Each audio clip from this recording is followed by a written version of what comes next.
Roma, no fim do século I, tem um cheiro que não sai da roupa. Fumaça de lenha e de fornos, suor de multidão, gordura de cozinha, poeira de obras. O mármore brilha, mas por baixo dele há barro, há sangue seco, há a rotina de um império que se move como um animal enorme. Lento, para virar o corpo, rápido para esmagar o que estiver no caminho. E é nesse mundo, onde a glória é medida em milhas conquistadas e em nomes gravados em pedra, que nasce, em 24 de janeiro do ano 76, Publius Aelius Hadrianus, Adriano. Um nome que mais tarde vai se confundir com uma linha traçada no mapa e no terreno. Ele não nasce em Roma, no coração do monstro. Nasce em Itálica, na Hispânia Bética, uma cidade de veteranos, de famílias romanizadas, de gente que aprendeu a falar latim com sotaque e a pensar em Roma como destino. Itálica não é periferia miserável. É uma espécie de vitrine provincial do que Roma faz quando finca raízes. Estradas, aquedutos, casas, com pátios mosaicos, banhos. Ali, o império não é uma ideia abstrata. É uma administração, é imposto, é serviço militar, é carreira. A família de Adriano pertence a essa aristocracia provincial que já não pede licença para existir. Ela participa do poder. Ela fornece homens para o Senado, para o exército, para a máquina pública. O pai, também chamado Publius Aelius Hadrianus, morre cedo. A mãe, Domitia Paulina, vem de Gades, outra cidade rica, marítima, antiga. O menino cresce com uma ausência e com uma rede. Tutores, parentes, protetores. E, sobretudo, cresce com um nome que abre portas. E com uma expectativa que pesa como armadura. Há um detalhe que em Roma nunca é detalhe. Quem te cria? Adriano fica sob tutela de 2 homens. Um deles é Trajano. O outro é Acílio Atiano. Trajano, mais velho, também hispânico, já está subindo na carreira militar e política. Atiano é o tipo de figura que conhece corredores, que entende o que se diz em voz baixa, que sabe onde a lei termina e onde começa o favor. Para um jovem romano, isso é escola. Não de retórica apenas, mas de sobrevivência. Adriano é educado como se educa um futuro dirigente. Letras, direito, história, exercícios físicos, equitação, armas. Mas há nele uma inclinação que chama a atenção, e para alguns, incomoda. Ele se apaixona pela cultura grega. Não é uma admiração superficial, de quem coleciona estátuas, é uma fome. Língua, poesia, filosofia, formas. A Grécia, para muitos romanos, é ao mesmo tempo professora e ameaça. Ensina refinamento, mas pode amolecer o caráter. Dá prestígio, mas pode afastar do pragmatismo romano. Adriano ganha um apelido que diz tudo. Graéculos. O gregozinho. Meio carinho, meio deboche. E o apelido fica como uma sombra. Ele será sempre, aos olhos de alguns, o homem que olha para Atenas quando deveria olhar para o Reno. Só que Roma não permite que um jovem de família senatorial viva apenas de livros. O império exige serviço, exige presença, exige que o corpo esteja onde a fronteira range. Adriano entra cedo na carreira pública e militar. A sequência de cargos, para um aristocrata, é uma escada com degraus conhecidos, mas cada degrau tem seu risco. Um comando mal conduzido, uma intriga de palácio, um patrono que cai em desgraça e a escada vira precipício. Ele serve no exército. Passa por postos na fronteira do Danúbio, onde o inverno corta a pele, e a disciplina é a única coisa que separa uma legião de uma multidão armada. Ali, o império não é mármore, é madeira, couro, ferro. É o som de martelos em estacas, o cheiro de couro molhado, o rangido de carroças, o latim gritado com pressa. É também o lugar onde se aprende a medir distâncias não em mapas, mas em dias de marcha. Onde se aprende que uma estrada bem feita vale uma batalha. Onde se aprende que a fronteira é uma ferida aberta. Se você não costura, infecciona. Trajano, enquanto isso, sobe. E quando Nerva, o imperador, adota Trajano como sucessor, o mundo de Adriano muda de escala. A adoção imperial é uma tecnologia política romana. Em vez de confiar apenas no sangue, escolhe-se um herdeiro por mérito e conveniência. Mas mérito e conveniência são palavras que, em Roma, sempre vêm acompanhadas de punhais invisíveis. A sucessão é o momento em que o império prende a respiração. Trajano torna-se imperador em 98, e Trajano é o tipo de homem que Roma ama. General vitorioso, disciplinado, expansivo. Sob ele, o império cresce. Dácia, campanhas no Oriente, a ideia de que Roma pode empurrar suas fronteiras como quem empurra uma porta. Conquista é prestígio. Conquista é moeda política. Conquista é a narrativa que mantém o Senado, o povo e o exército olhando na mesma direção. Adriano acompanha Trajano, não como um mero espectador, mas como parte do círculo. Ele ocupa cargos, ganha confiança, aprende o ritmo do poder, aprende também o custo. Porque cada província anexada é um novo problema. Guarnições, estradas, impostos, elites locais, revoltas potenciais. Um mapa maior não é apenas um mapa maior, é uma conta maior. E às vezes uma conta impagável. Há um momento em que a vida de Adriano se aproxima perigosamente do centro do fogo. O casamento com Víbia Sabina, parente de Trajano. Em Roma, casamento é política com véu. Não é romance, é aliança. Sabina é neta da irmã de Trajano, Marciana. Isso amarra Adriano à família imperial com um nó que não se desfaz facilmente. Mas também o expõe. Porque estar perto do trono é estar perto do lugar onde as pessoas caem. O jovem aristocrata, helenófilo, soldado, administrador em formação, vai se tornando uma figura conhecida. E, no entanto, nada disso garante o que realmente importa. A sucessão. Trajano não tem filhos. O império, por mais vasto que seja, pode ser derrubado por uma pergunta simples que ninguém quer fazer em voz alta.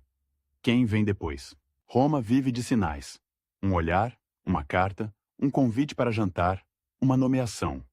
Adriano recebe sinais, alguns claros, outros ambíguos. Ele é nomeado para cargos importantes, como o governo da Síria, uma província estratégica, rica, militarizada, porta do Oriente. Síria não é prêmio, é teste. É onde se sente o pulso das legiões e o humor das cidades gregas, onde o comércio e a guerra se misturam, onde qualquer fraqueza vira notícia. E então chega o ano 117.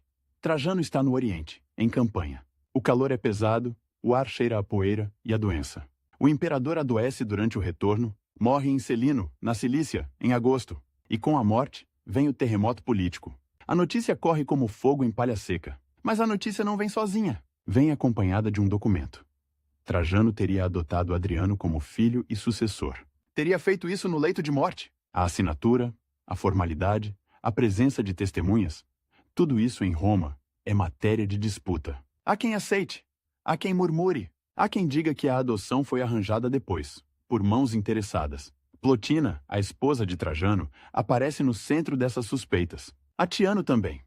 O palácio, nesse momento, é um lugar onde cada corredor tem ouvido. Adriano, na Síria, recebe a notícia e age rápido. Não há tempo para hesitação.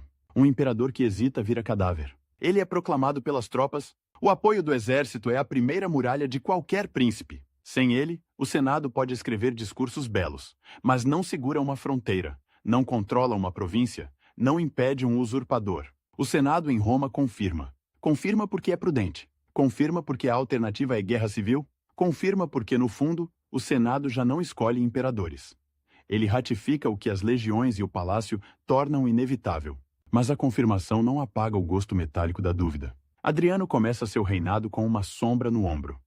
A sensação de que precisa provar que é legítimo. E provar em Roma costuma significar uma coisa: vitória, expansão, glória militar. Só que Adriano olha para o mapa e vê outra coisa. Vê linhas esticadas demais. Vê conquistas recentes no Oriente. Mesopotâmia, Armênia, Assíria, territórios difíceis de manter, longe, com populações que não se encaixam facilmente na engrenagem romana, com fronteiras abertas para inimigos persistentes. Vê legiões espalhadas, suprimentos longos, comunicações lentas. Vê o império como um corpo que cresceu rápido e agora sente dor nas articulações. E ele faz algo que, para muitos, soa como heresia política.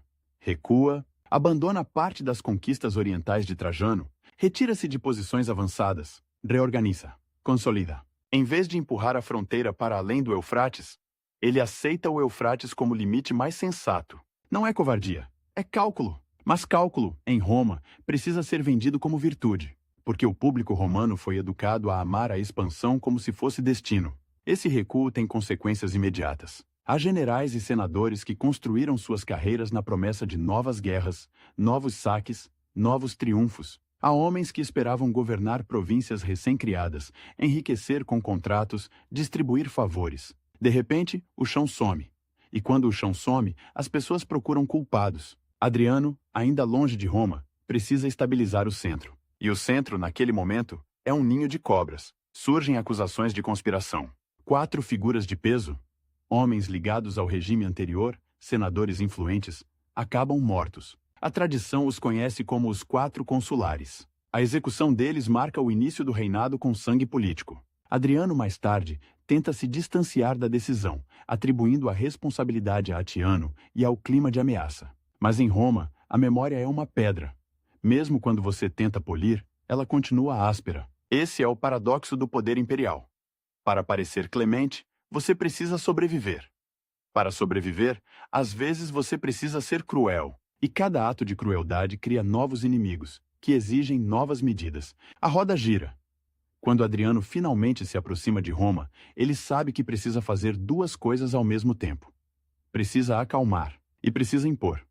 Precisa mostrar que não é um aventureiro, mas também não é um fraco. Precisa convencer o Senado de que ele respeita as formas e convencer o exército de que ele respeita a espada. Precisa, sobretudo, transformar o recuo em política de Estado, não em improviso. Ele começa com gestos que parecem pequenos, mas em Roma, nada é pequeno. Distribuições, benefícios, atenção às finanças. O imperador é, antes de tudo, o administrador do tesouro e o árbitro de interesses. Trajano gastou com guerras e obras. Adriano herda contas, compromissos, expectativas e herda um império que, apesar de poderoso, não é infinito. A máquina romana funciona com impostos, com tributos, com a exploração organizada de recursos. Se você estica demais, ela range. Adriano tem uma mente de engenheiro político. Ele gosta de medir, de delimitar, de padronizar. A linha para ele não é apenas uma metáfora, é um método. Onde termina a responsabilidade de um governador? Onde começa a de outro? Onde a legião deve estar? Quantos homens? Quantos suprimentos? Qual estrada? Qual ponte? Qual fortim? O império, visto de perto, é uma soma de decisões técnicas. E Adriano parece gostar disso. Talvez mais do que gostar de discursos no fórum. Mas ele também entende símbolos. E entende que Roma precisa ver o imperador. Precisa sentir. Precisa ter a impressão de que o homem no topo não é um nome distante em moedas, mas uma presença que organiza o mundo. Trajano foi o imperador das campanhas. Adriano começa a se desenhar como o imperador do controle. Só que controle, em Roma, tem inimigos naturais. A aristocracia senatorial, acostumada à autonomia e prestígio, não gosta quando o príncipe se intromete demais. Os generais, acostumados à glória, não gostam quando o príncipe diz basta. E o povo, que vive de pão e espetáculo, não se apaixona por planilhas. Adriano precisa de uma narrativa alternativa e ele encontra uma que combina com sua personalidade.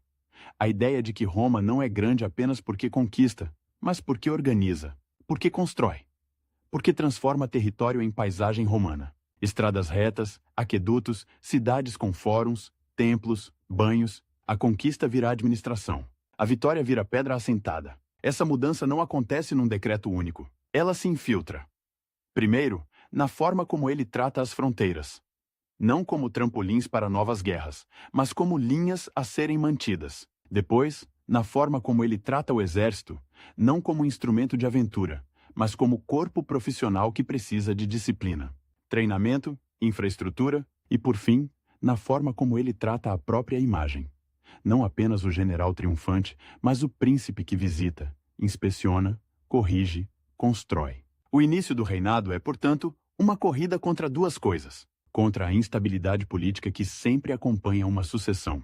E contra o tempo, porque o império não espera. Uma revolta numa província distante pode virar incêndio antes que uma carta chegue a Roma. Uma legião mal paga pode escolher outro líder. Um governador ambicioso pode testar limites. E limites, quando não estão claros, são convites. Adriano começa a desenhar esses limites com uma frieza que contrasta com sua fama de esteta. Ele não é apenas o homem que admira estátuas gregas.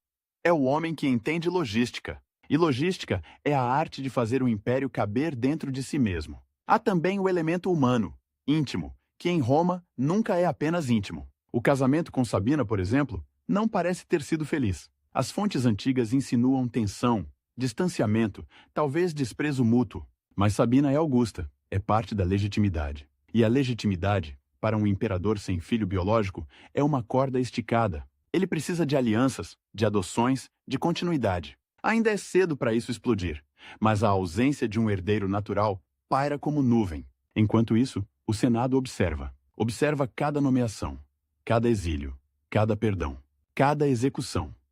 Adriano tenta equilibrar, respeitar a dignidade senatorial, mas não permitir que o Senado se torne um foco de oposição. Ele participa das formalidades, mantém a aparência de cooperação, mas o poder real está com ele, e ele não tem intenção de devolvê-lo. O recuo do Oriente, que poderia ser visto como fraqueza, ele tenta enquadrar como prudência. Roma, afinal, já é enorme. Do Atlântico ao Eufrates, do deserto africano às florestas do norte, governar isso exige mais do que coragem, exige método. E Adriano, ao contrário de Trajano, parece menos interessado em ser lembrado como conquistador e mais interessado em ser lembrado como arquiteto do império. Arquiteto no sentido literal e no sentido político. Mas não se engane, essa escolha não é pacífica. Há uma cultura de glória militar que atravessa tudo. Um imperador romano é, por definição, comandante supremo. O título de imperator vem do campo de batalha. A moeda do prestígio é a vitória. Quando Adriano diz, vamos parar, ele está mexendo na religião civil de Roma. E então, ele faz algo que, no começo, parece apenas prudente, mas logo se revela um estilo. Ele se move. Ele não fica sentado em Roma esperando relatórios. Ele quer ver, quer tocar, quer medir com os próprios olhos. Ainda não é a grande fase das viagens intermináveis, mas o impulso já está ali, como um motor aquecendo. O império, para ele, não é um conjunto de nomes em pergaminhos. É uma geografia concreta, com rios, montanhas, estradas, fortalezas, cidades. E cada uma dessas coisas pode ser ajustada. A linha volta. Sempre a linha. A linha do limes, a linha da estrada, a linha do aqueduto, a linha do muro que ainda não existe, mas já está na cabeça de um homem, que pensa em fronteiras como se pensa em arquitetura. Fundação, elevação, manutenção. No começo do reinado, Adriano também precisa lidar com a memória de Trajano. Trajano é o Optimus Princeps, o melhor dos príncipes, o imperador idealizado. Criticar Trajano é suicídio político. Então Adriano não critica. Ele honra, ele respeita, mas muda o rumo. É como herdar um navio celebrado por atravessar tempestades e, ao assumir o leme, decidir que a prioridade agora é reforçar o casco, consertar as velas, mapear as rotas, evitar tempestades desnecessárias. Os marinheiros mais jovens querem aventura, os mais velhos querem voltar vivos. Essa mudança de rumo exige também uma mudança na relação com o exército. Adriano sabe que as legiões são o coração armado do império. Ele precisa delas satisfeitas, disciplinadas, ocupadas. Um exército ocioso é um exército perigoso. Um exército em campanha é caro e instável. A solução romana clássica, que Adriano vai abraçar com força, é transformar o exército em força de construção e manutenção. Estradas, pontes, fortificações, acampamentos permanentes, trabalho duro, rotina, ordem. A guerra, quando vier, encontrará uma máquina pronta. Até lá, a máquina não enferruja. E há ainda o elemento cultural, que Adriano carrega como uma segunda pele. Ele não quer apenas governar. Ele quer dar forma, quer que o império tenha uma estética, uma coerência visível. Isso não é vaidade pura, embora haja vaidade. É política. Um templo, uma praça, um arco, uma estrada, tudo isso diz ao habitante de uma província distante: Roma está aqui. Roma mede, Roma delimita, Roma constrói, Roma dura. No ano 117, 118, 119. Os primeiros anos são de ajuste fino e de tensão. O imperador precisa apagar incêndios sem parecer que está correndo. Precisa punir sem parecer tirano. Precisa recuar sem parecer derrotado. Precisa gastar com obras e com o exército sem quebrar o tesouro.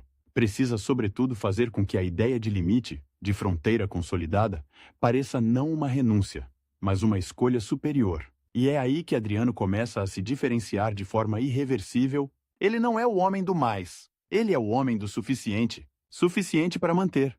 Suficiente para administrar. Suficiente para transformar a força em permanência. Roma, acostumada a celebrar o avanço, vai ter de aprender a celebrar a contenção. E isso é difícil. Porque contenção não tem o brilho imediato de uma cidade saqueada, de um rei acorrentado no triunfo, de moedas novas circulando com promessas de riqueza. Contenção é silenciosa. É o som de pedra sendo cortada. É o barulho de botas em estrada bem pavimentada. É o registro de impostos. É o soldado treinando em vez de lutar. É o governador sendo auditado. É o limite sendo marcado. Adriano, no começo, ainda não tem o luxo de ser apenas o esteta. Ele precisa ser o homem que segura o império com as duas mãos. E as duas mãos estão ocupadas. Numa, a espada da autoridade. Na outra, a régua do administrador. A cidade de Roma, com seus templos antigos e suas multidões, observa o novo príncipe. Ele aparece em cerimônias, distribui favores, mantém a máquina social funcionando. Mas por trás do espetáculo, há uma decisão que vai definir tudo o que vem depois. O império não vai continuar crescendo como se fosse inevitável. Ele vai ser desenhado, reforçado, tornado governável. E quando um império decide ser governável, ele começa a se parecer com uma obra gigantesca, espalhada por continentes, feita de pedra, madeira, ferro, papel, selos, juramentos, uma obra que precisa de linhas retas para não desabar. Adriano ainda é jovem para um imperador. 41 anos quando assume, tem energia, tem curiosidade, tem ambição, mas uma ambição diferente. Não a de empilhar províncias, e sim a de deixar um sistema. Ele olha para o legado de Trajano e, em vez de perguntar, onde mais podemos chegar? Parece perguntar, até onde faz sentido ir? E essa diferença, pequena na frase, é enorme na história. Porque a partir desse momento, Roma começa a trocar o impulso da conquista por uma outra forma de poder. O poder de dizer, aqui, até aqui. E de fazer essa palavra virar pedra. Em Roma, o imperador pode fingir que governa do Palatino, entre colunas e estátuas, com secretários trazendo rolos de papiro e mensageiros, suados chegando do mundo inteiro. Pode. Mas Adriano não tem esse temperamento. Ele desconfia do papel quando o papel não vem com poeira na borda, com marcas de chuva, com o cheiro de cavalo e estrada. Ele quer a província como ela é. O porto com seus guindastes rangendo, o mercado com seus gritos, o quartel com suas botas alinhadas, a muralha com suas pedras mal assentadas. Quer ver onde a linha do mapa vira lama? Quer ver onde a ordem romana vira improviso? E há um motivo prático, quase brutal para isso. O império que ele herda em 117 não está apenas grande. Está esticado, as legiões são muitas, mas estão espalhadas como pregos segurando uma tábua enorme. Se um prego solta, a tábua range. Se dois soltam, ela quebra. A distância entre Roma e as fronteiras não é medida em quilômetros. É medida em semanas de viagem, em estações do ano, em rios que transbordam, em passos de mula. Um decreto pode ser perfeito e ainda assim chegar tarde. E quando chega tarde, já não é decreto. É epitáfio. Adriano começa a governar com uma obsessão que parece administrativa, mas é quase física. Padronizar, inspecionar, corrigir. Não é o tipo de imperador que se contenta com a frase está sob controle. Ele quer saber o que significa controle. Quantos homens? Quantos cavalos? Quantos dias de trigo no depósito? Qual a largura da estrada? Qual a profundidade do fosso? Quem assina a folha de pagamento? Quem desvia? Quem finge que não vê? A máquina romana tem uma beleza própria, uma beleza de engrenagem. Há o Senado, com sua dignidade antiga e sua vaidade intacta. Há os cavaleiros, os equites, que fazem o império funcionar no varejo. Contratos, impostos, logística, correio, alfândega. Há governadores provinciais, alguns brilhantes, outros predadores. Há procuradores imperiais, homens de confiança do príncipe, que fiscalizam dinheiro e abastecimento. Há o exército, que é ao mesmo tempo espada e martelo. E há as cidades, sempre as cidades, porque Roma governa por meio delas. Conselhos locais, elites municipais, templos, banhos, fóruns, estátuas do imperador. A cidade é o lugar onde o império vira hábito. Adriano entende isso como poucos, e talvez por isso ele não queira apenas mandar.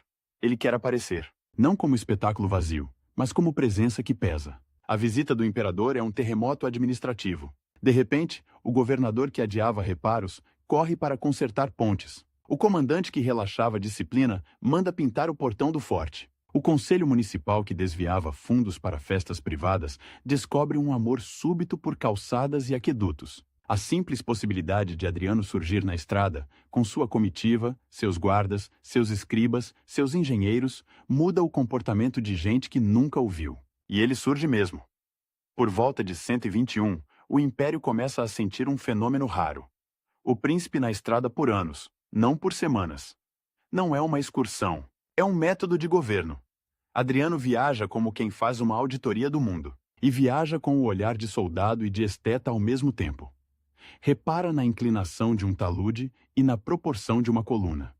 No estado, de uma paliçada e na harmonia de um templo. Para ele, a fronteira e a arquitetura pertencem à mesma família. Ambas são linhas que dizem Roma. A logística disso é colossal. Um imperador em movimento arrasta um pequeno estado ambulante. Há o comitatus, a comitiva.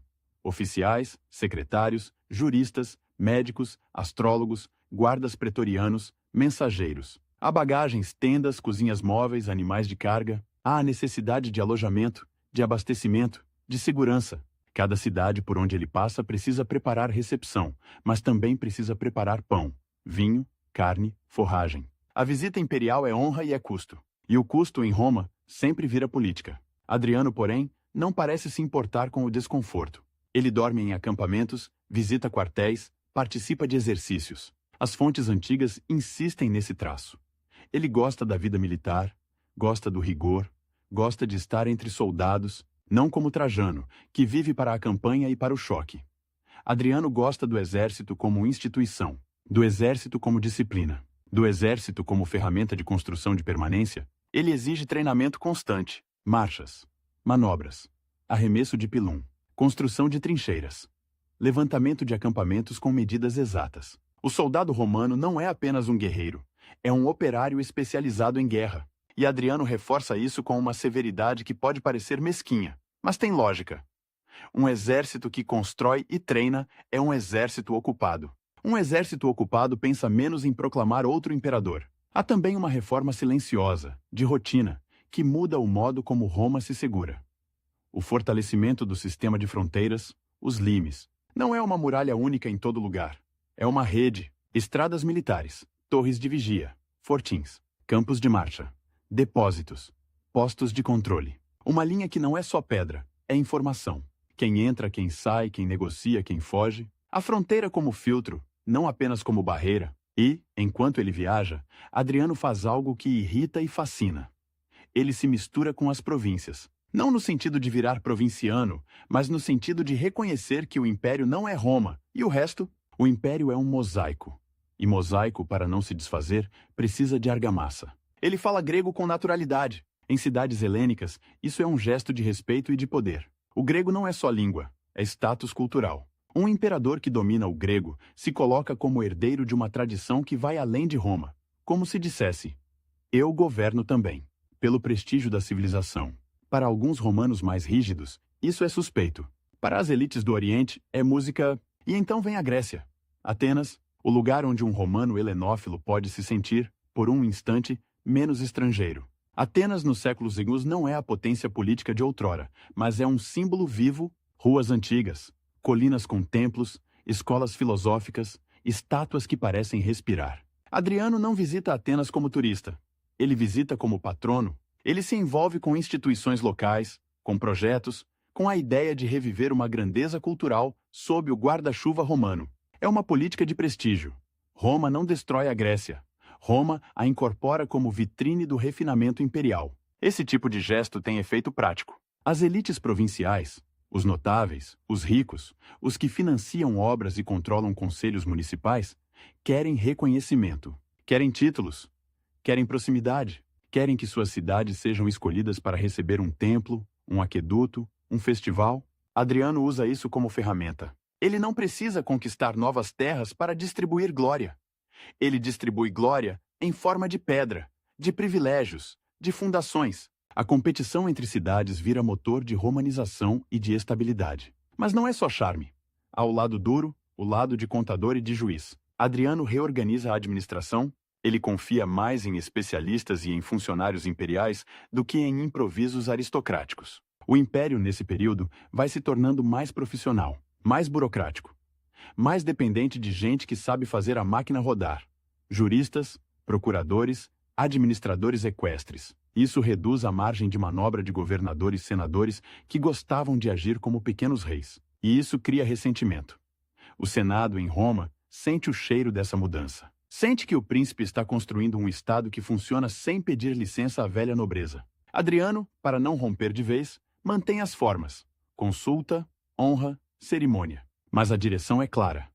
O centro de gravidade do poder está no imperador e em sua rede de homens de confiança. E no meio disso, ele também mexe no direito. Roma é um império de leis tanto quanto de legiões. A lei é o que permite que um sírio, um hispânico e um gaulês reconheçam uma mesma autoridade. Adriano dá atenção a isso com seriedade. A tradição atribui ao seu reinado a consolidação do Edito Perpétuo, ligado ao jurista Salvius Julianus, uma fixação e organização do Edito do Pretor que antes podia variar. É uma ideia simples e revolucionária: reduzir a arbitrariedade, aumentar previsibilidade, fazer o império parecer menos capricho e mais sistema. Sistema.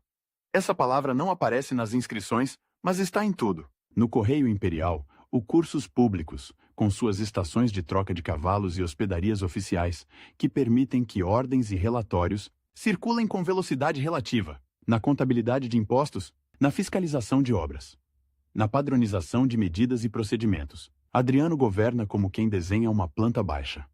Cada sala com sua função, cada corredor com sua largura, cada porta com sua chave. E, ainda assim, ele não é um homem frio no sentido moderno. Ele é intenso. Ele se envolve. Ele se irrita. Ele se encanta. Ele coleciona impressões como quem coleciona mármore. E isso aparece na forma como ele trata as cidades. Ele não apenas manda construir. Ele discute projetos, escolhe estilos, decide onde uma coluna deve estar. O imperador, como patrono de arquitetura, não é só financiador. É alguém que entende que a pedra fala. Quando Adriano passa por uma província, ele deixa marcas, às vezes, marcas de disciplina militar, inspeções, punições, reformas, às vezes, marcas de prestígio, templos, bibliotecas, ginásios, aquedutos, às vezes, marcas de propaganda, estátuas, inscrições, moedas com imagens que reforçam a ideia de harmonia imperial. A viagem vira uma forma de governo que substitui a guerra como espetáculo. Em vez do triunfo com prisioneiros, a inauguração com colunas. Em vez do saque, o canteiro de obras. E o canteiro de obras é, por si só, uma política econômica. Obras públicas empregam gente, movimentam pedreiras, serrarias, transporte fluvial, oficinas de metal. Elas também amarram elites locais ao regime. Quem doa, quem administra, quem aparece na inscrição ao lado do nome do imperador, ganha status. E status é uma corrente dourada. Mas há um custo. Sempre, o império não imprime dinheiro do nada. Ele extrai impostos diretos e indiretos, tributos, taxas alfandegárias, rendas de propriedades imperiais. E quando o imperador viaja e constrói, ele consome. Adriano precisa equilibrar generosidade com controle fiscal. Ele não pode ser apenas o benfeitor. Precisa ser o auditor.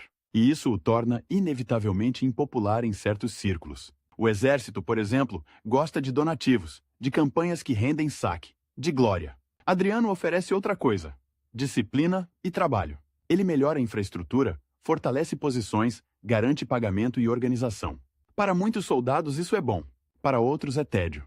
E tédio armado é perigoso. Por isso, ele insiste em exercícios, em construção, em inspeções. Ele quer que o soldado sinta que o imperador está olhando, sempre.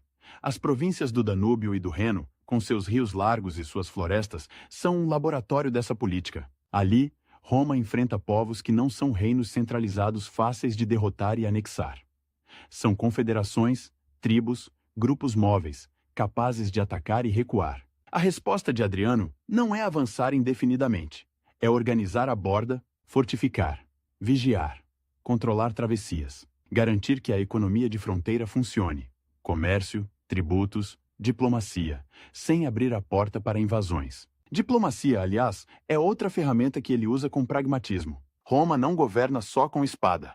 Governa com tratados, com reis clientes, com presentes, com ameaças calculadas. Adriano prefere estabilizar relações do que criar novos inimigos. Isso não significa paz romântica. Significa escolher onde gastar sangue. E, enquanto ele faz isso, sua imagem pública vai mudando. O imperador viajante vira um tipo de mito em vida. Cidades cunham moedas celebrando visitas. Erguem arcos.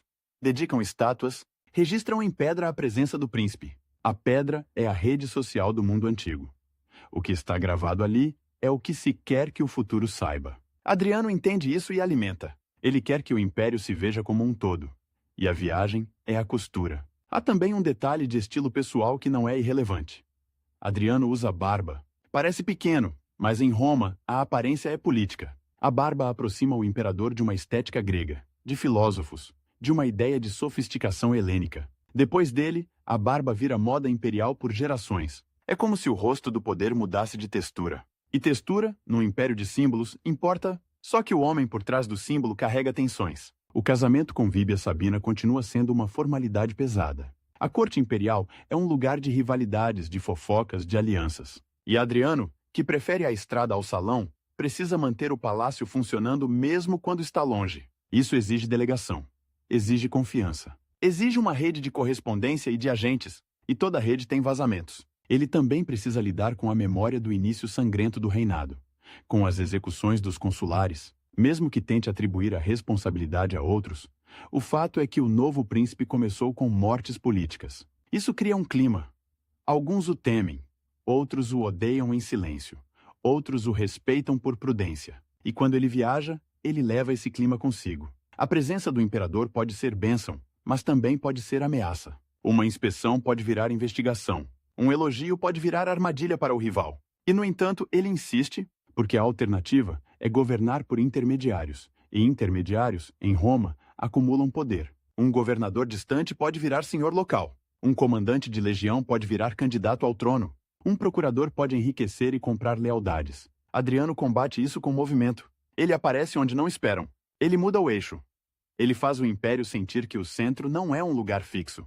É uma pessoa. Entre 121 e 125, essas viagens se intensificam e ganham forma de programa. Não é apenas visitar, é reorganizar. Em cada província, ele observa a relação entre cidade e campo, entre elites locais e administração romana, entre tropas auxiliares e legiões, entre impostos e obras. Ele ajusta nomeações, ele concede privilégios, ele pune abusos, ele confirma fronteiras.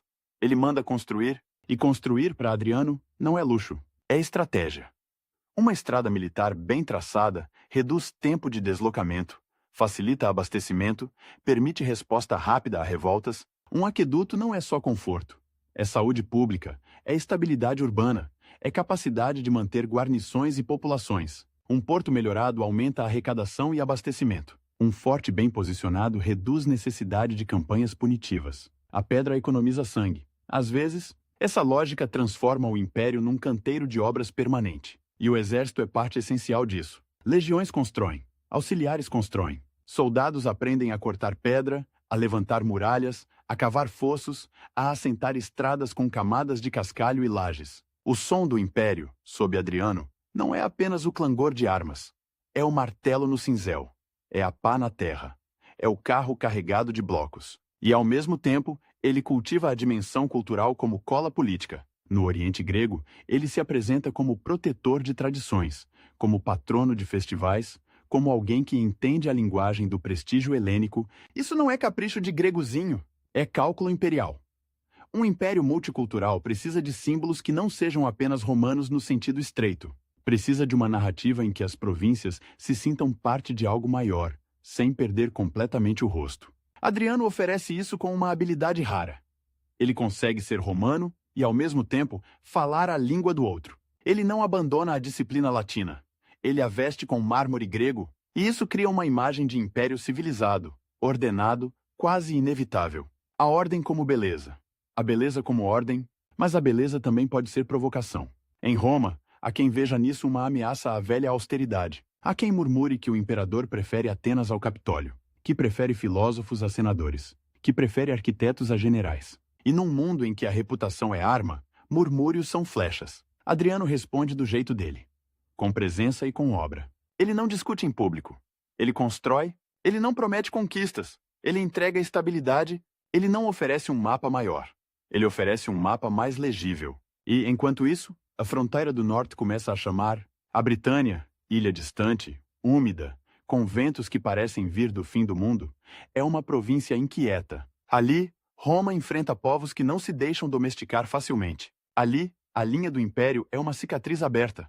E Adriano, que pensa em linhas como quem pensa em arquitetura, vai acabar indo até lá. Ainda não é o momento da pedra longa que atravessa a ilha, mas o impulso já está no ar. Se a fronteira é ferida, ele vai costurar. Com muro, estrada, forte, torre. Com medida.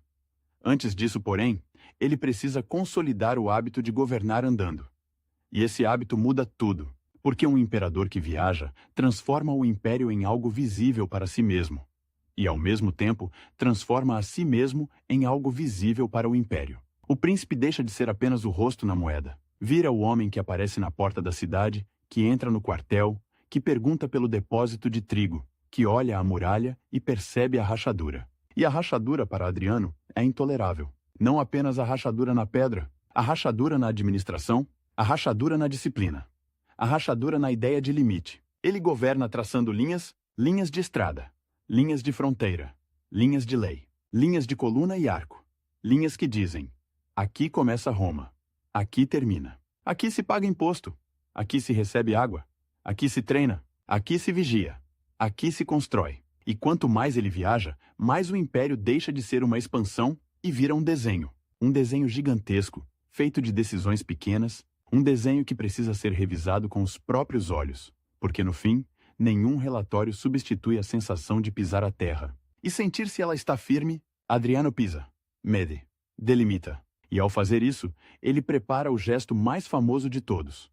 Aquele em que a linha deixa de ser apenas conceito e vira pedra contínua no vento do norte. Mas antes da pedra, vem o hábito de um imperador que não aceita governar à distância, o hábito de transformar o mundo em obra, o hábito de fazer do limite uma política. Britânia não é uma província, é um teste de temperamento. Para um romano acostumado ao Mediterrâneo, ao azul que brilha, ao mármore que reflete o sol, ao vinho que amadurece sem pressa, a Ilha do Norte parece feita de outra matéria. O céu é baixo, a luz é oblíqua, como se o dia estivesse sempre de lado. A chuva não cai, ela se espalha, vira névoa, vira umidade que entra na lã, no couro, na madeira das portas. O vento tem cheiro de turfa e sal. E o chão? O chão é uma mistura de pedra e lama que engole sandálias e paciência. E ainda assim, Roma está ali há décadas. Desde Cláudio, desde a primeira grande invasão em 43, a ilha foi sendo tomada em pedaços, com legiões abrindo caminho, com fortes, surgindo como dentes ao longo das estradas, com cidades romanizadas crescendo em torno de fóruns e termas. Mas Britânia nunca vira normal. Ela não se deixa transformar em uma Espanha, em uma Gália. Há sempre um norte que escapa, há sempre um além, um espaço de colinas e charnecas, onde a autoridade romana é uma coisa que se sente mais pelo medo do que pelo hábito. O mapa, em Roma, pode parecer simples.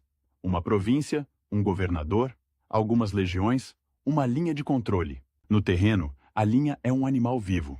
Ela se move, ela sangra, ela morde. No início do século II, a presença romana na ilha se apoia em 3 legiões: a Segunda Augusta, a Sete Victrix e a 20 Valéria Victrix. E, numa massa de tropas auxiliares, cavaleiros, arqueiros, infantaria leve, recrutada em lugares tão distantes quanto a Síria, a Germânia, a Espanha, homens que falam línguas diferentes, que rezam para deuses diferentes, que aprendem a sobreviver num clima que não perdoa. Eles guardam estradas, escoltam carregamentos, reprimem levantes locais, patrulham vales. E acima deles, uma administração que tenta fazer o impossível: cobrar impostos, manter abastecimento, impor justiça, construir infraestrutura. Tudo isso numa terra onde a distância não é medida em milhas, mas em pântanos, rios cheios, pontes quebradas, emboscadas. O norte da Britânia é uma fronteira sem forma. Não é um rio largo como o Reno, que por si só já desenha um limite. Não é um deserto como no Oriente, onde a falta de água faz o papel de muralha. Aqui, o limite é uma sucessão de colinas, florestas, passagens estreitas. Um lugar perfeito para quem conhece o terreno e quer atacar rápido, desaparecer rápido, viver fora do alcance do imposto e do cadastro. Os romanos chamam esses povos de bárbaros, mas a palavra, na prática, significa outra coisa. Gente que não cabe no sistema. Gente que não se deixa contar, gente que não se deixa fixar. E Adriano, que governa com a obsessão de fixar, chega à ilha por volta de 122. Ele não vem para uma campanha de conquista no estilo antigo, com grandes batalhas e cidades saqueadas. Ele vem como quem chega a um canteiro de obras que está atrasado e mal gerido. Vem ver com os próprios olhos onde a linha do mapa vira problema. A viagem até Britânia já é uma declaração. O imperador atravessa a Gália, cruza o canal, desembarca num mundo de portos cinzentos e mar agitado. A comitiva imperial, acostumada a estradas boas e hospedarias decentes, encontra lama, frio, alojamentos improvisados. Os oficiais locais se apressam, arrumam quartéis, limpam pátios, pintam portões, alinham estandartes. O governador provincial sabe que uma visita imperial não é só honra, é auditoria, é risco. Adriano entra nos fortes, ele olha as paliçadas. Ele pergunta pelo estoque de trigo. Ele quer saber quantos dias de ração há para cada coorte. Ele observa o estado das armas, a disciplina das formações, a qualidade das estradas. E, sobretudo, ele olha para o norte. Ali, a fronteira romana vinha sendo mantida por uma cadeia de fortes e postos avançados, e por uma estrada militar que cortava a ilha, de leste a oeste, a Stanigate. Essa estrada, com seus fortes, Vindolanda, Corbridge e outros, era uma espécie de coluna vertebral de um sistema defensivo ainda flexível. Flexível demais. Porque flexibilidade, numa fronteira instável, pode virar fraqueza. O inimigo escolhe onde bater, e o defensor corre atrás. Adriano não gosta de correr atrás. Ele gosta de impedir. A decisão que nasce ali é uma das mais emblemáticas do seu reinado. Construir uma barreira contínua, atravessando a ilha, do Mar do Norte ao Mar da Irlanda. Uma linha física. Uma cicatriz de pedra e terra. Um gesto que diz, sem precisar de tradução, daqui não passa. E mais importante ainda, daqui para cá é Roma. O Muro de Adriano não é apenas uma parede, é um sistema. E como todo sistema romano bem feito, ele é ao mesmo tempo militar, administrativo e simbólico. A rota escolhida atravessa o norte da Inglaterra atual, de Wallsend, no leste, até Bowness-on-Solway, no oeste. Cerca de 80 milhas romanas. Algo em torno de 117 quilômetros. O traçado não é uma linha reta desenhada por um geômetra preguiçoso. Ele acompanha o terreno, aproveita cristas, evita pântanos, usa elevações naturais como multiplicadores de força. Onde a paisagem oferece um penhasco, o muro se encosta nele como se fosse continuação da rocha. Onde o terreno é aberto, ele se reforça com fossos e aterros. E aí começa o trabalho que define o estilo de Adriano. Medir, delimitar, construir. A construção inicia-se em 122 e envolve as legiões como força de engenharia. Legião romana sabe cavar, sabe nivelar, sabe levantar muralha, sabe fazer estrada. O soldado, na Britânia, não é apenas um homem com gládio.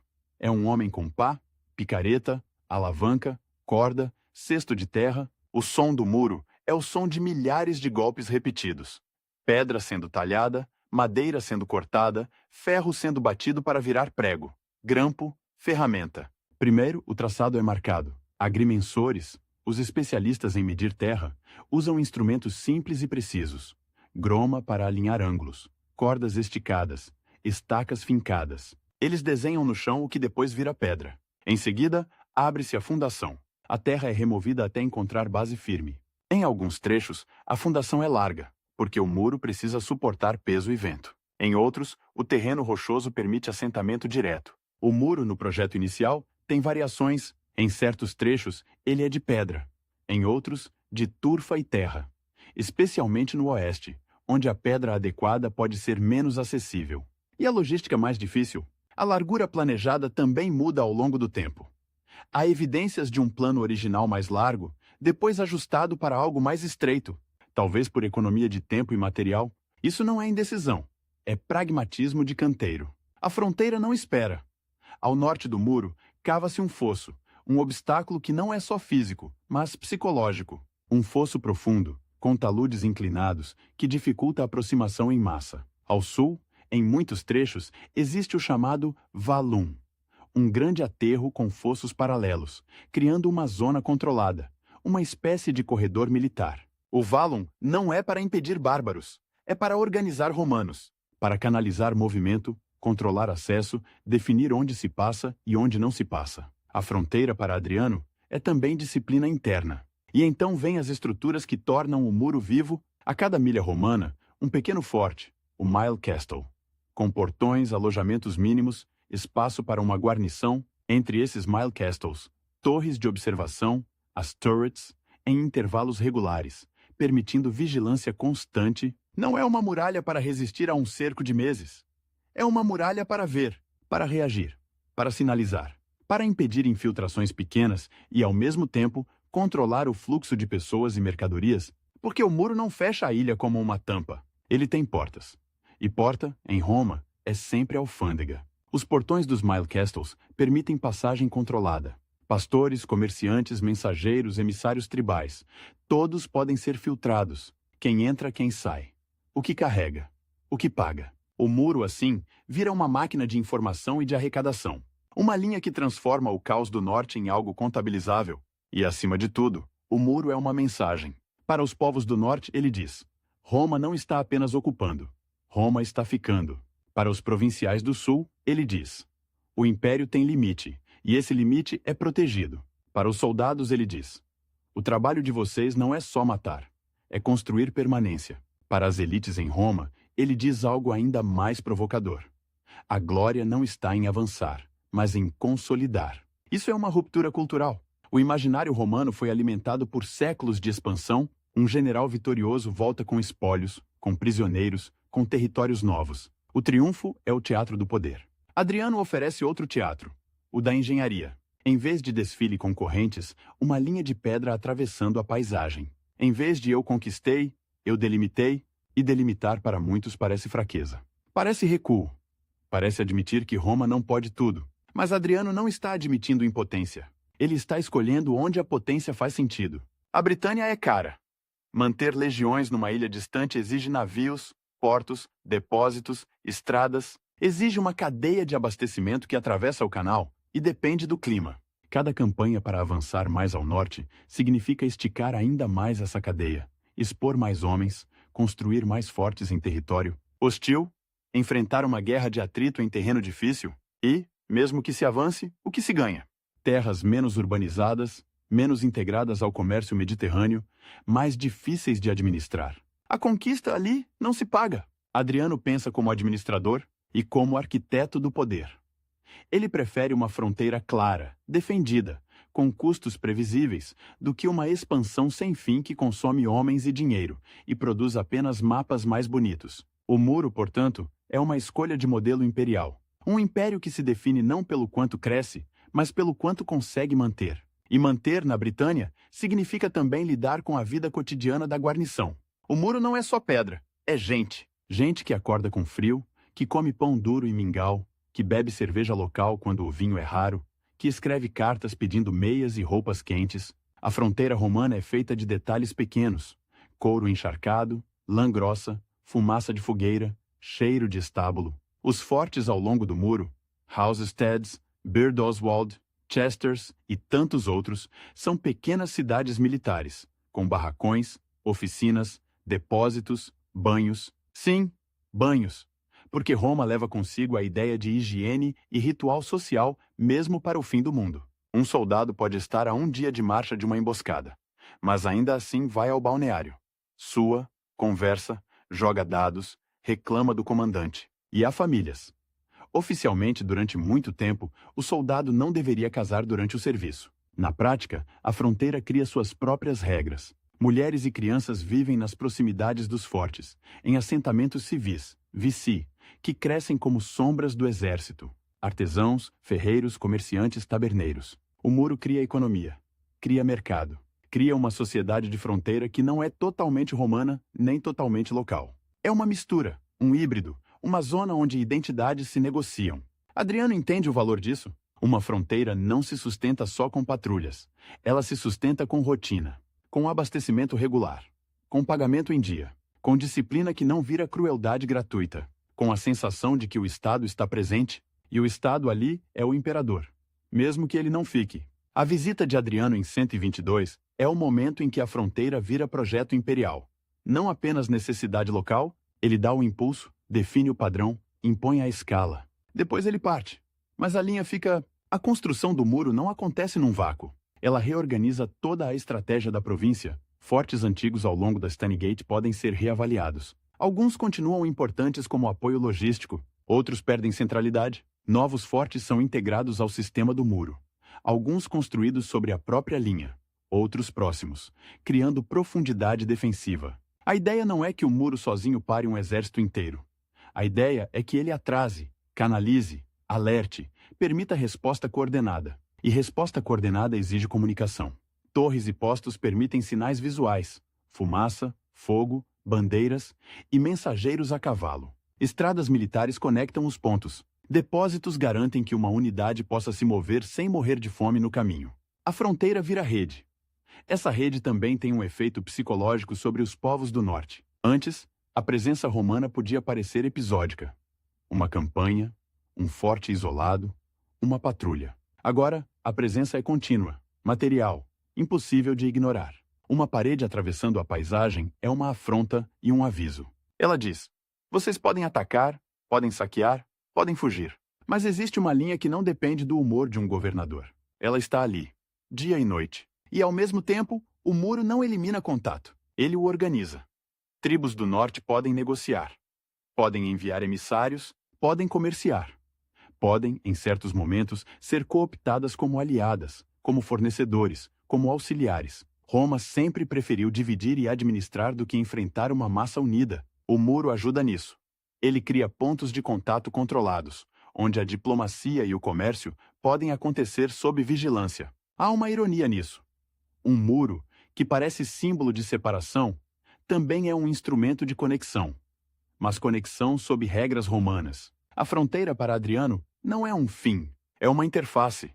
E é aqui que a contradição do homem aparece com força. O mesmo imperador que ama colunas e proporções, que pensa em templos e cúpulas, escolhe como obra emblemática uma linha militar de pedra e terra num lugar frio e distante. Um esteta que investe em beleza, escolhe a beleza austera da engenharia. Um helenófilo que sonha com Atenas deixa sua marca mais famosa numa charneca britânica. Mas talvez isso faça sentido, porque para Adriano, arquitetura não é ornamento, é linguagem de poder.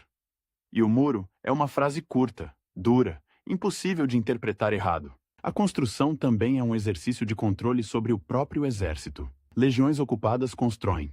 Legiões que constroem têm menos tempo para conspirar. E mais do que isso, legiões que constroem se enraizam, elas passam a ter orgulho não só de vitórias, mas de obras. A Vi Victrix, trazida para a Britânia, carrega no nome a ideia de vitória. Agora, ela carrega também a ideia de permanência. Inscrições em pedras, marcas de unidades em blocos, registros de trabalho. O muro vira um monumento coletivo do exército. E o exército, ao ver seu trabalho materializado, sente algo que campanha nenhuma dá do mesmo jeito.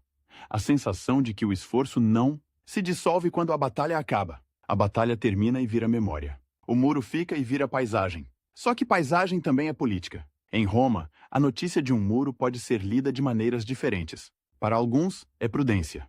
Para outros, é sinal de que o império está se fechando. E um império que se fecha pode parecer um império que envelhece.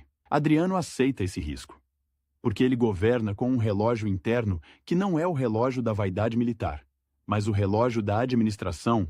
Ele sabe que o império, esticado demais, pode romper, e ele prefere ser lembrado como o homem que segurou do que como o homem que estourou. Na Britânia, isso se traduz em pedra. Pedra cortada, assentada, alinhada. Pedra que exige pedreiras, transporte, organização de mão de obra. Carros rangendo sob peso. Bois puxando. Homens empurrando. Oficiais gritando medidas. Engenheiros calculando inclinações. E no meio disso, o clima. Chuva que atrasa, gelo que racha a argamassa, vento que derruba andaimes. Construir no norte é lutar contra a natureza. E Roma, ali, luta com método. O muro não é construído de uma vez como num passe de mágica. Ele avança por trechos, com equipes trabalhando em paralelo. Cada legião pode ser responsável por segmentos específicos, a coordenação é essencial. O alinhamento precisa bater. As alturas precisam casar. Os portões precisam estar onde a lógica do terreno e das estradas exige. Um erro de planejamento vira um ponto fraco. E ponto fraco, numa fronteira, vira convite. Ao longo do tempo, o sistema é ajustado. Fortes maiores são integrados. Certos trechos são reforçados. A própria ideia do que o muro deve ser evolui conforme a experiência prática mostra o que funciona e o que não funciona. Isso também é Adriano. Não o homem de um plano perfeito, mas o homem que corrige, que adapta, que prefere o resultado ao orgulho. E enquanto o muro cresce, a província muda. A presença militar concentrada no norte cria demanda por suprimentos. O sul da Britânia, mais romanizado com cidades e vilas, passa a produzir e enviar mais. Estradas internas ganham importância. Portos se tornam mais movimentados. A economia provincial se reorganiza em torno da fronteira. O muro, assim, não é só defesa. É eixo. Eixo de circulação. Eixo de impostos. Eixo de identidade. Porque, para um provinciano britânico que vive ao sul da linha, o muro é uma garantia. Há um limite, há proteção, há uma ideia de dentro. Para quem vive ao norte, o muro é uma provocação. Há um fora definido por outro. E essa definição, por si só, cria tensões, cria resistências, cria histórias contadas ao redor do fogo sobre a grande parede dos invasores. Roma sempre soube que fronteiras não são apenas geografia, são psicologia. Adriano, ao mandar erguer o muro, está fazendo algo que parece simples e é profundamente sofisticado. Ele está transformando uma zona de guerra difusa em um espaço administrável. Ele está reduzindo a incerteza. Ele está criando um lugar onde relatórios podem ser comparados, onde patrulhas podem ser programadas, onde custos podem ser calculados, onde a presença romana pode ser exibida. Porque o muro também é espetáculo. Não o espetáculo do Coliseu, mas o espetáculo da escala. Um viajante que percorre a ilha e vê aquela linha entende, sem precisar de discurso, que Roma tem recursos para mover montanhas. Ou, pelo menos, para cortar montanhas em blocos e empilhá-los com paciência. E paciência é uma virtude imperial rara. Conquistar pode ser rápido, consolidar é lento. Consolidar exige aceitar que o mundo não vai se render de uma vez. Exige aceitar que o poder não é só choque, é manutenção. Na Britânia, Adriano escolhe manutenção. E ao escolher, ele redefine o que significa ser imperador no auge do poder romano. Não o homem que empurra a fronteira para longe, mas o homem que a desenha com clareza. Não o homem que promete sempre mais, mas o homem que diz: basta. Aqui. E esse aqui não é abstrato. Ele tem altura, largura, portões, torres, fossos. Ele tem guarnições que trocam turnos na chuva. Tem oficiais que registram entradas e saídas. Tem comerciantes que pagam taxas. Tem mensageiros que correm ao longo da linha. Tem pedras com marcas de unidades, como assinaturas de um império. A linha finalmente vira terreno. E o terreno vira política. Quando Adriano deixa a Britânia, ele leva consigo algo que vale mais do que qualquer relato. A certeza de que o império pode ser governado como uma obra que precisa de limites para não desabar. Uma obra em que a fronteira não é vergonha, mas estrutura. Uma obra em que a pedra colocada no lugar certo pode substituir uma guerra inteira. Ou, pelo menos, adiar a próxima. E no vento do norte, entre o mar e as colinas, a grande linha começa a cumprir sua função mais profunda. Não apenas separar romanos e não romanos, mas ensinar Roma a se ver como algo finito, algo que pode ser medido, delimitado, construído, inscrito na paisagem como se fosse eterno, mesmo sabendo lá no fundo que nada é. Em Roma, a pedra também é fronteira. Só que ali ela não corta charnecas, ela corta o céu. Ela sobe em colunas, fecha em cúpulas, se dobra em arcos, se espalha em pórticos onde a sombra é tão calculada quanto a luz. E quando Adriano volta do norte úmido, do vento que parece querer arrancar a pele, ele encontra a capital como um organismo que nunca para de crescer. E que, por isso mesmo, nunca para de exigir. Exigir dinheiro, exigir trigo, exigir espetáculo, exigir sentido. O imperador que traçou uma linha na Britânia chega a uma cidade que vive de linhas. Linhas de aquedutos trazendo água de longe. Linhas de ruas que despejam multidões no fórum. Linhas de colunas que sustentam a ideia de eternidade. Roma é um mapa em pedra. E Adriano, que pensa em mapas como quem pensa em governo, entende que a capital precisa ser mais do que centro administrativo. Precisa ser vitrine, precisa ser prova material de que o mundo, apesar de vasto, cabe dentro de uma ordem. Ele não é o primeiro a construir. Nenhum imperador é. Mas há um jeito adriânico de construir. Não apenas erguer, e sim corrigir, refazer, padronizar, assinar com discrição e ao mesmo tempo, com uma ambição quase irritante, porque a assinatura dele raramente grita eu. Ela diz Roma. E isso, para um homem no topo, é uma forma sofisticada de vaidade. O Panteão é o melhor exemplo. O nome que se lê no frontão, Magripa Lefkostertivm Fecit, aponta para Agripa, o braço direito de Augusto, como se o edifício fosse um sobrevivente intacto da primeira idade imperial. Mas o Panteão que atravessa os séculos, o Panteão que ainda hoje parece uma máquina de luz, é fruto da reconstrução sob Adriano, depois de incêndios e ruínas. Ele poderia ter colocado o próprio nome, não colocou. E esse gesto, que parece modéstia, é também cálculo. Ao manter Agripa na fachada, Adriano se encaixa numa linhagem, se apresenta como restaurador do que é clássico, como guardião de uma continuidade que não pode depender de um único homem. Só que, por dentro, o edifício é uma declaração de poder técnico. A rotunda, a cúpula, o óculo aberto no alto, um círculo de céu recortado como se fosse um selo divino. A luz entra e se move ao longo do dia, varrendo as paredes em silêncio, como um ponteiro solar que não precisa de números. Quando chove, chove dentro. Quando o sol está alto, o feixe cai como uma coluna invisível, e o piso, levemente inclinado, drena a água por pequenos orifícios. Detalhe prático, quase humilde, escondido sob a grandiosidade. Roma dali não é só beleza, é engenharia. É controle do elemento. A cúpula, aliviada por caixotões, parece flutuar. Mas ela não flutua. Ela pesa. Pesa toneladas. E ainda assim se sustenta, porque o concreto romano, opus caementicium, é uma alquimia de cal, pedra, pozolana e uma inteligência de composição.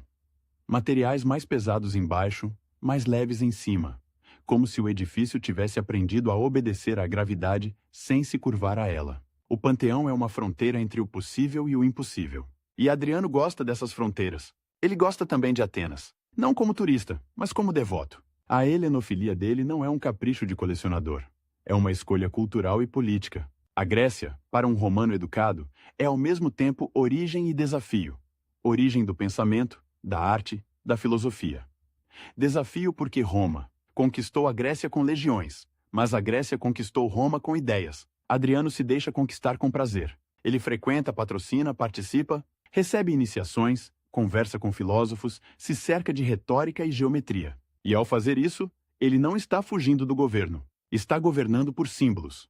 Se Roma é o poder, a Grécia é o prestígio. Juntas, elas formam um império que não é só força, mas civilização. Em Atenas, ele financia obras, completa projetos, ergue estruturas que dizem: o imperador romano é também um benfeitor grego. O templo de Zeus olímpico, o Olympieion, que por séculos ficou como promessa inacabada, ganha conclusão sob seu patrocínio. Não é apenas um templo, é um recado para as elites helênicas. O centro do mundo agora fala grego com sotaque latino, e isso não é humilhação, é convite. Adriano cria pontes onde outros criariam apenas tributos. Mas pontes custam, e o império, apesar de rico, não é infinito. Cada coluna tem preço, cada estrada tem manutenção, cada guarnição tem soldo. Cada cidade que recebe um novo fórum, um novo aqueduto, uma nova muralha, passa a depender de uma máquina fiscal que precisa funcionar sem falhas. E Adriano, o administrador, sabe disso. Por isso ele viaja. Por isso ele inspeciona. Por isso ele reorganiza. O império, para ele, não é uma abstração. É uma soma de oficinas, armazéns, pedreiras, portos, escritórios de cobrança, arquivos de cidadania, listas de veteranos, contratos de fornecimento. Um império é papel e pedra. E ele quer os dois em ordem. A Vila Adriana, em Tivoli, é onde essa mente se revela sem filtro. Não é apenas uma residência de lazer, é um mundo em miniatura. Um catálogo de formas, um laboratório de arquitetura e paisagem. Ali, a água corre em canais e espelhos, refletindo colunas e ciprestes. Os jardins são desenhados como se fossem salas ao ar livre. Os edifícios se sucedem com uma variedade quase inquieta. Pórticos, ninfeus, bibliotecas, termas, salas de banquete, espaços de contemplação. Há referências ao Egito, à Grécia, ao Oriente. Há a tentativa de trazer o império inteiro para dentro de um perímetro controlado, como se Adriano quisesse caminhar por suas províncias sem sair de casa. E, no entanto, não há paz completa ali, porque a beleza, quando é obsessiva, também é uma forma de ansiedade. A vila é grande demais para ser apenas conforto. Ela é um projeto de memória, um lugar onde o imperador tenta fixar o que é móvel: o tempo, o gosto, a experiência, a própria vida. Cada lago artificial, cada colunata, cada estátua escolhida é um gesto contra o desaparecimento. Esse impulso de fixar se torna mais pessoal em 130, no Egito. A viagem ao Nilo tem algo de ritual antigo. O rio como coluna vertebral de uma civilização que já era velha quando Roma ainda era aldeia. O calor é diferente do calor mediterrâneo. É um calor que parece vir do chão e do céu ao mesmo tempo. A luz é dura, quase metálica. As margens do Nilo são verdes e estreitas, e logo depois começa o deserto, amarelo, infinito, como se o mundo tivesse sido raspado até o osso. Adriano navega, observa templos, conversa com sacerdotes, visita monumentos que fazem qualquer obra romana parecer recente. E então, Antino morre. Antino, O jovem Bitínio, que se tornou companheiro íntimo do imperador, afoga-se no Nilo. As circunstâncias exatas se perdem em versões. Acidente, sacrifício, desespero, intriga. O que fica é o efeito. Adriano, que sempre controlou a imagem pública com disciplina, se deixa ver ferido e reage como um homem que tem poder suficiente para transformar luto em culto. Antino é divinizado. Sua imagem se espalha pelo império em estátuas, bustos, moedas, um rosto jovem, idealizado, repetido com variações, às vezes como Dioniso, às vezes como Osíris, às vezes como um deus novo que mistura tradições. Adriano funda Antinópolis no Egito, uma cidade com nome de morto, como se a urbanização pudesse preencher um vazio. É um gesto profundamente romano: fundar, nomear, construir, e ao mesmo tempo profundamente pessoal. A política e a intimidade se misturam. O império vira cenário de uma dor privada. Para muitos senadores, isso é desconfortável. Roma tolera excentricidades imperiais, mas prefere que elas venham embaladas em linguagem tradicional. Vitórias, templos aos deuses antigos, jogos, um culto tão explícito a um favorito pode parecer excesso. E Adriano, que sabe ler humores, não recua. Ele não é um homem que pede desculpas por gostar do que gosta. Ele governa com uma mistura rara de autocontrole administrativo e liberdade estética. E essa liberdade às vezes cobra preço político. O preço maior, porém, não vem de estátuas, vem da Judéia. A província, já marcada por tensões antigas, é um lugar onde a presença romana nunca foi apenas questão de impostos e estradas. É questão de identidade religiosa, de lei, de memória. E quando Roma mexe em símbolos ali, ela mexe em nervos expostos. Adriano, com seu impulso de reorganizar e romanizar, toma decisões que, no contexto local, soam como provocação. A fundação de uma colônia romana em Jerusalém, Aélia Capitolina, carregando o nome de família do imperador, Aélios, e o de Júpiter, Capitolino, e a reconfiguração do espaço urbano e sagrado alimentam um ressentimento que já estava pronto para incendiar. Em 132, explode a revolta de Bar Kokhba. Não é um levante pequeno. Não é uma briga de aldeia. É uma guerra de guerrilha, de emboscadas, de fortalezas improvisadas, de túneis, de resistência organizada com uma intensidade que surpreende Roma. O terreno ajuda os rebeldes. Colinas, cavernas, vilas que podem virar armadilhas. E a resposta romana inevitavelmente é pesada. Roma não sabe perder. E quando decide vencer, vence com método brutal. Legiões são deslocadas.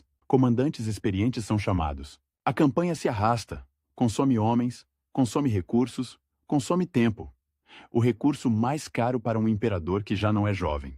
A repressão, ao final, é devastadora. Cidades destruídas, populações deslocadas, uma província reconfigurada. A Judéia é renomeada como Síria-Palestina, numa tentativa administrativa e simbólica de diluir identidades que alimentam rebelião.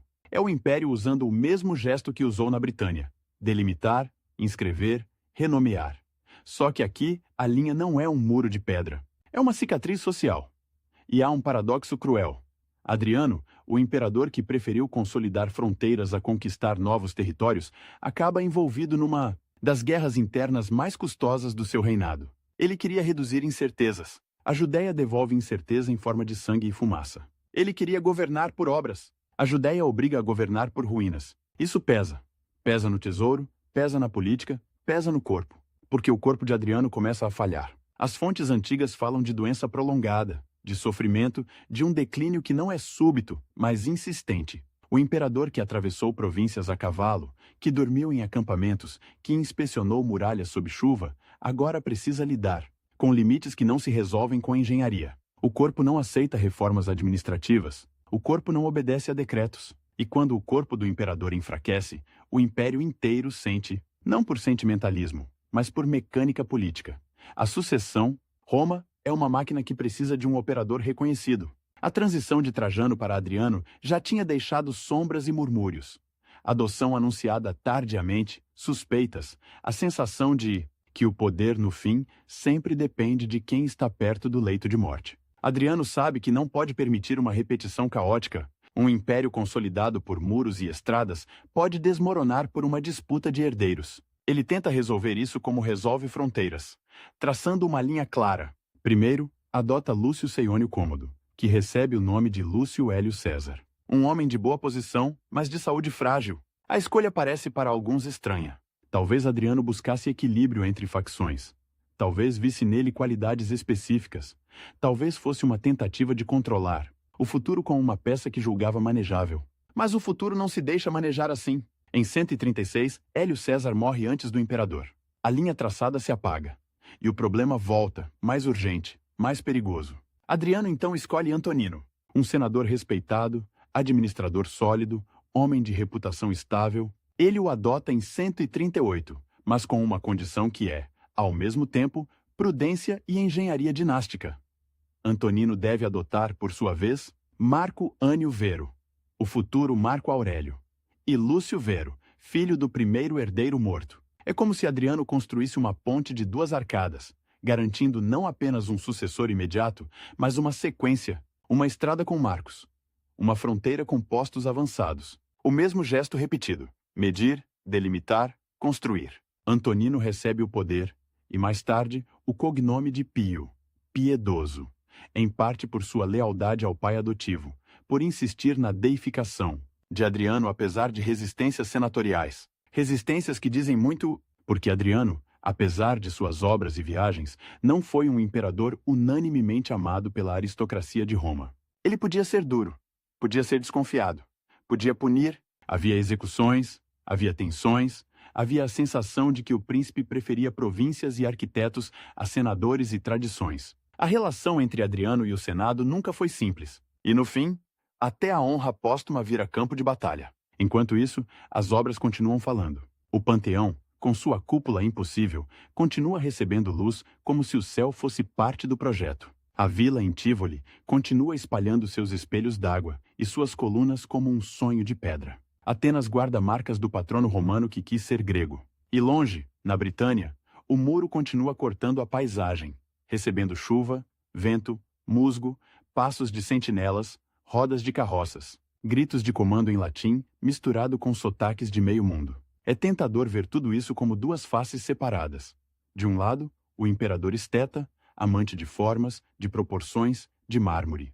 Do outro, o administrador frio, que ergue muros e reprime revoltas. Mas em Adriano as faces se encaixam. A mesma mente que admira a geometria de uma cúpula, admira a geometria de uma fronteira. A mesma vontade de ordem que organiza um templo, organiza um cadastro fiscal. A mesma obsessão por permanência que empilha pedras em Roma, empilha pedras no fim do mundo. E há algo quase íntimo nessa repetição. Porque construir para Adriano é uma maneira de tornar visível aquilo que o poder normalmente esconde. O poder em si é invisível. É uma decisão, um decreto, uma assinatura, um selo. Mas uma muralha é visível. Um aqueduto é visível. Uma cidade fundada é visível. Uma colônia com o nome do imperador é visível. A arquitetura transforma a autoridade em paisagem. E paisagem, diferente de um discurso, não discute. Ela fica. Só que ficar não é o mesmo que durar para sempre. Adriano sabe disso. Mesmo que não diga, ele vive num mundo onde a memória é disputada, onde nomes são apagados, onde estátuas podem ser derrubadas, onde a fama depende de quem escreve a história. Por isso ele espalha marcas, inscrições, fundos, templos, cidades, linhas, como se cada obra fosse um prego cravado no tempo. Nos últimos anos, a imagem do imperador muda. O viajante incansável se torna mais imóvel. O homem que inspecionava pessoalmente se torna alguém que precisa confiar em relatórios. O corpo, que antes era instrumento de governo, presença física, olhar direto, autoridade no terreno, vira obstáculo. E isso, para um governante que sempre preferiu ver com os próprios olhos, deve ser uma forma particular de tormento. Mesmo assim, ele tenta manter o controle, tenta fechar pontas soltas, tenta garantir que o império não volte ao impulso de expansão irresponsável, nem caia em guerras civis por sucessão. Tenta, em suma, fazer com a política o que fez com as fronteiras. Reduzir o espaço do acaso.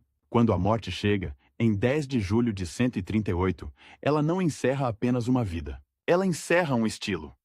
O estilo do imperador que não se contenta em mandar de longe, que transforma o império em canteiro de obras, que prefere a estabilidade ao brilho fácil de uma conquista. Um homem que, no auge do poder romano, escolheu dizer aqui, e desenhar esse aqui com pedra, estrada, templo e nome. E talvez seja essa a marca mais estranha de Adriano. Ele não tentou empurrar Roma até o infinito. Ele tentou dar forma ao que já era enorme.